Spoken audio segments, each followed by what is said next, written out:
What's up, everybody? I'm Jojofamous, and today I'm making a super simple bread recipe so that you might be able to make super simple bread too. Let's gather our ingredients.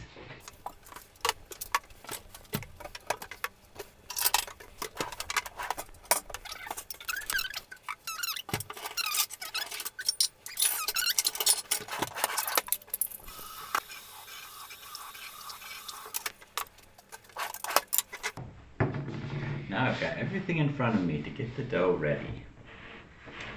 So I start with 5 deciliters of cold water. And to that, I'm going to add 1 cake of fresh yeast. You could also use 2 packets of dry yeast, but I prefer to use this fresh yeast. So I'll put it in the water and then start smushing it up. It dissolves fairly easily into the water, so all it takes is just a little bit of whisking.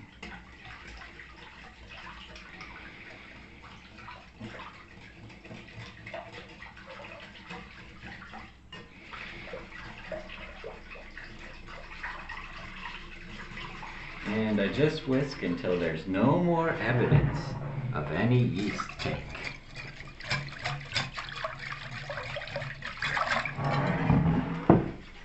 Now, to that, I'm going to add 1 teaspoon of salt.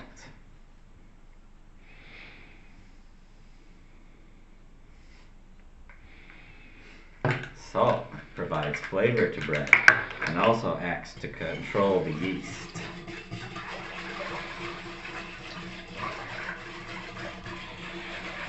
Alright, now to that mixture, I'm going to add 5 deciliters of all-purpose flour. 1, 2,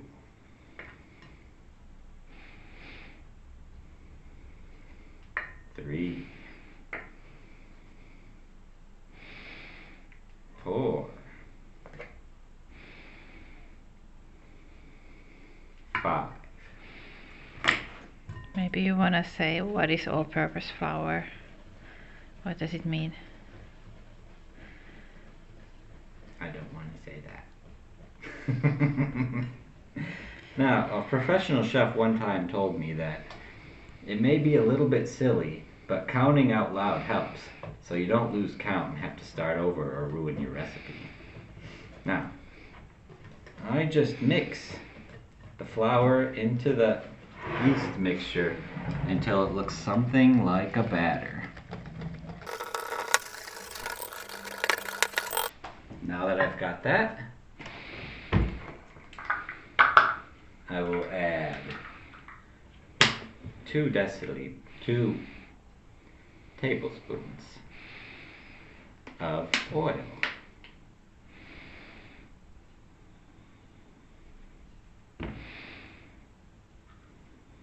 Now I'm measuring the oil first because next comes the honey, and the oil in the measuring vessel will help all of the honey to come out of the spoon. The original recipe calls for light syrup, but I myself prefer to use honey.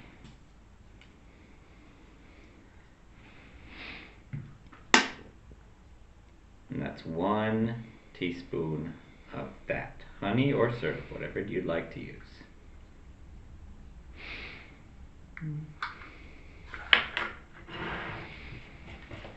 And now I mix that up. At this point it looks something like pancake batter.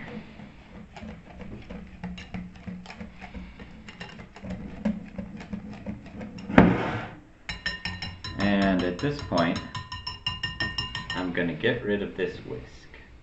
If I continue to use it, and this starts turning into dough, it's going to become very difficult to clean. But at this point, it's very easy to clean. And I'm going to trade that for a wooden spoon. Now, I'm I'm going to add 3 more deciliters of flour. 1, 2, 3. And then 2 more deciliters of, well, at this point you can choose what you use. You could use rye flour and make it a partial rye bread, or I'm going to use graham flour because that's what I have. Or you could just continue and make the entire recipe with regular flour if you wanted to. But I thought I would give this bread a little bit of a whole wheat feel.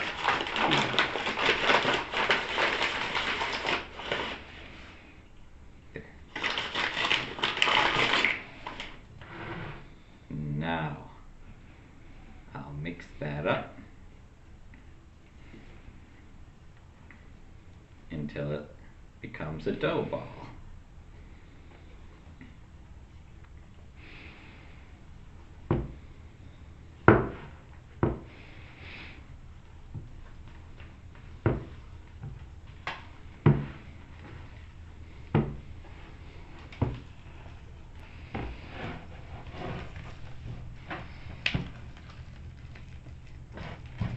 And it's allowed to be a little loose at this point. And I find this helpful also at this point. So I scrape off my wooden spoon.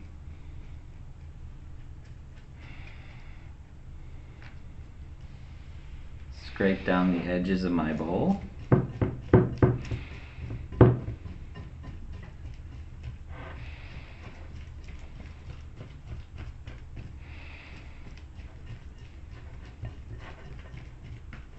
And I'll add a little more oil around the edges to make it easier to deal with after rising time.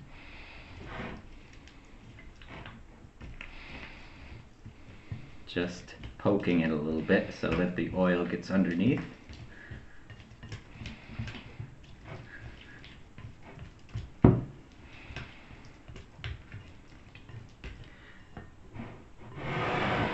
And there's our dough ball. And I prefer to cover it with plastic wrap. Some people just put a towel over it. But I like the air tightness of the plastic wrap. And as it rises, the plastic wrap will puff up.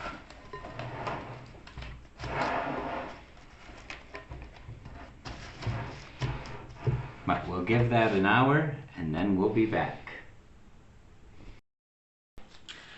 Okay, I've got my dough. It's been a couple hours. It's nicely risen. I like to let it go until it fills the bowl. And so I'll uncover it, coat my hands in flour so it's so sticky. And don't be afraid to make a mess of the flour. You're going to need it on the table to keep everything from sticking anyway, so you can handle the dough. And I'm just gonna smush it, pull it away from the sides, flour my table,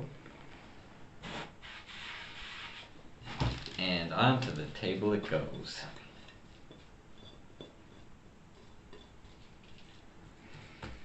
And I'll just coat the lump with flour nice, and just a nice dusting, and commence with the kneading.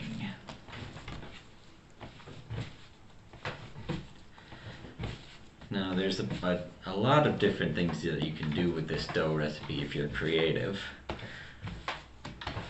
It makes about 2 loaves, but for the sake of showing, I'm gonna make a loaf and some rolls.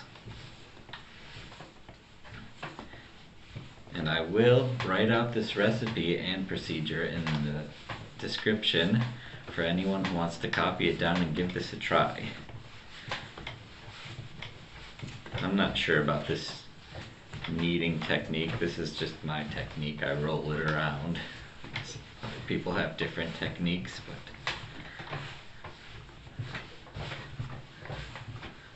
about a minute of kneading, I think, is sufficient.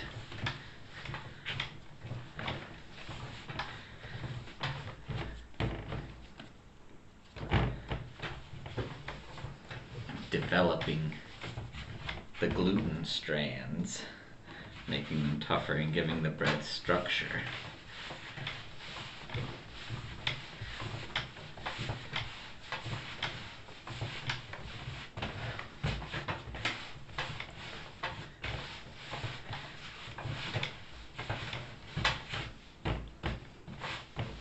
There's my bread. Now, I'm going to take it in half.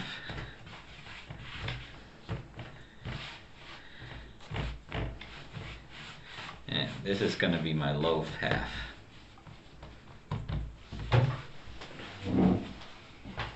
So I have my loaf pan.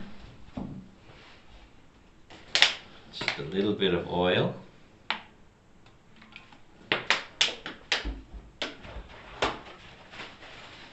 And I'll rub it all over.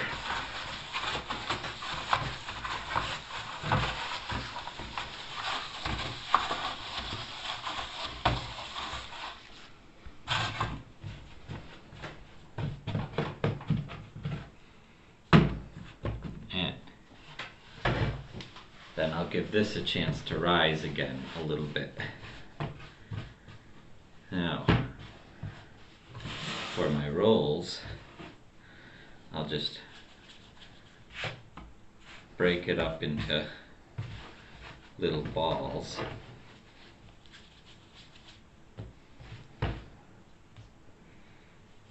A little more flour.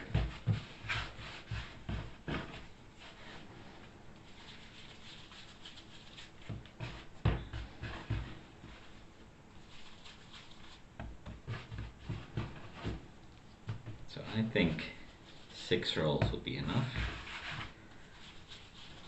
And I'll just roll them. And I like to sort of pull them a little bit so they get a nice smooth top. And then I'll place them on the tray.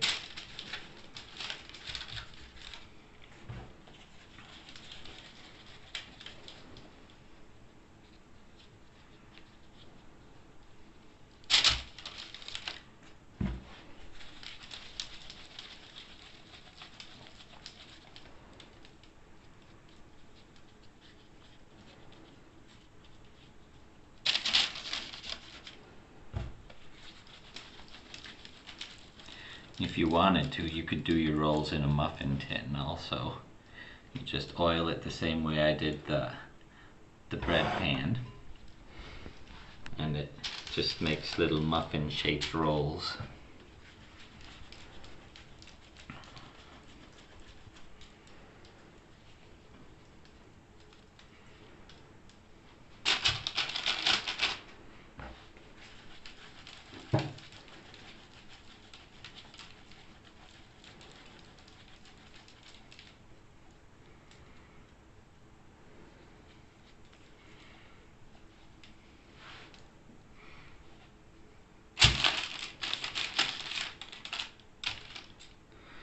My rolls I'll put in the oven right away because I don't want to let them rise. The longer they sit, the more they'll flatten out. So once my oven's heated, I'll put those in the oven. And a little tip for the rolls, if you put a dish of an oven-safe dish with a little water in it into the oven while you're baking the rolls, it'll give the rolls a nice crispy crust. So I'll see you again when we've got bread. So now I've got some nicely baked rolls and a nice loaf of bread. I forgot to mention, you should preheat the oven to 250 degrees Celsius And it only takes about 10 minutes in the oven and it's all done, nice and crispy. I hope you'll like to try this recipe out. Thanks for watching. I'm Jojofamous.